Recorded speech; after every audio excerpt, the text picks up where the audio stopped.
Testimony is now underway in the death of 3-year-old Evan Brewer. Last year, officials discovered his body encased in concrete in a home in Wichita. Today, his mother gave graphic details of his abuse after accepting a plea deal with prosecutors. She has agreed to testify against this man. He was her boyfriend, Stephen Bodine. He will head to trial next month. And now we have learned records show the state was contacted 8 times about Evan over 13 months. Today, 41 Action News investigator Jessica McMaster set in on a meeting about a new bill that could prompt additional oversight.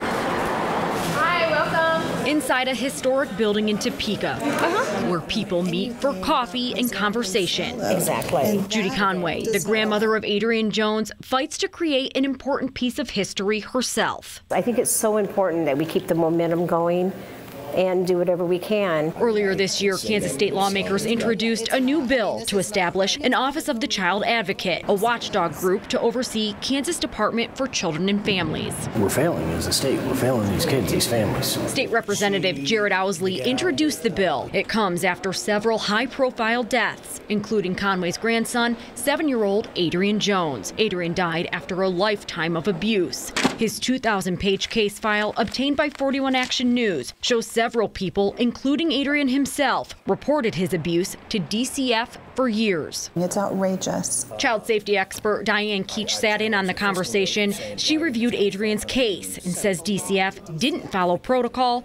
when it came to protecting Adrian. There are children right now subject to repeat maltreatment in Kansas because workers are not trained to gather the evidence necessary to protect them. A 41 Action News investigation previously revealed Kansas is one of few states that doesn't have an independent office overseeing child protective services. It's another set of eyes on these kids, and we need that. The bill as written would allow the watchdog agency to investigate cases like Adrian's and make suggestions to lawmakers and DCF on ways to improve. Signs of child abuse. Representative Owsley would also like to give the office the power to step in before it's too late by allowing the office to investigate when people voice concerns that DCF isn't following up on hotline calls. We're going to keep the conversation going, and we're going to try to bring this to fruition. The bill is under review right now. Adrian's grandmother says she's going to continue to hold these meetings to make sure it does not stall. The earliest the bill will pass is next year.